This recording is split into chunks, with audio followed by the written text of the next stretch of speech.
এদিকে ঈদুল ফিতরকে সামনে রেখে নারীর টানে বাড়ি ফিরছে মানুষ। ঘরমুখো মানুষের চাপে ঢাকা চট্টগ্রাম মহাসড়কের নারায়ণগঞ্জ অংশে কিছুটা ধীরগতি থাকলেও স্বস্তি দেখা গেছে ঢাকা টাঙ্গাইল ও ময়মনসিংহ মহাসড়কে। তবে উত্তরবঙ্গের পথে গাইবান্ধার গোবিন্দগঞ্জে নির্মাণ কাজের কারণে বড় ধরনের যানজটের আশঙ্কা করছেন যাত্রী ও চালকরা। প্রতিনিধিদের পাঠানো তথ্য ছবিতে বিস্তারিত জানাচ্ছেন ইউসুফ হাসান নাই। সানবিট সব দিবে সামাল।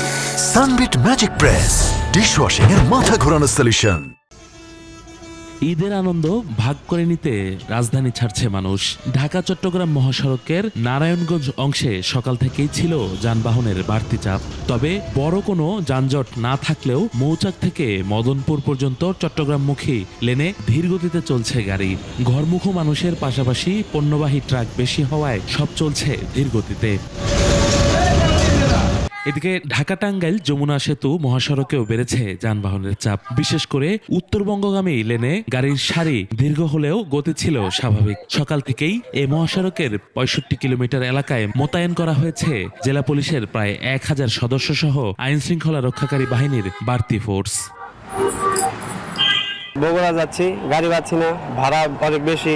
যে ভাড়া তার থেকে আমাদের গাজীপুরের চিত্র এখন পর্যন্ত বেশ স্বস্তিদায়ক।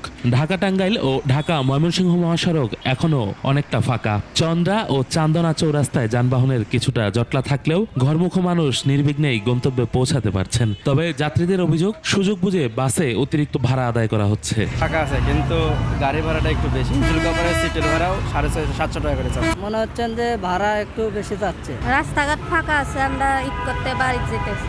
তবে ঢাকা রংপুর মহাসড়কের গাইবান্ধা অংশ নিয়ে কাটছে না শঙ্কা।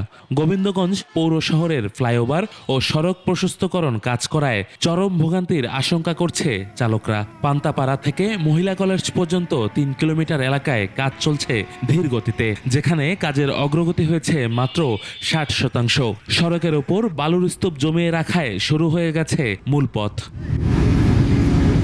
ফ্লাইওভার ক্লিয়ার না হওয়া পর্যন্ত জ্যাম থাকবে। আর জামঘাট রাস্তাঘাটের চলাচল তো বেশি হবে, গাড়ি ঘোড়া চলাচল হবে, জাম হবে।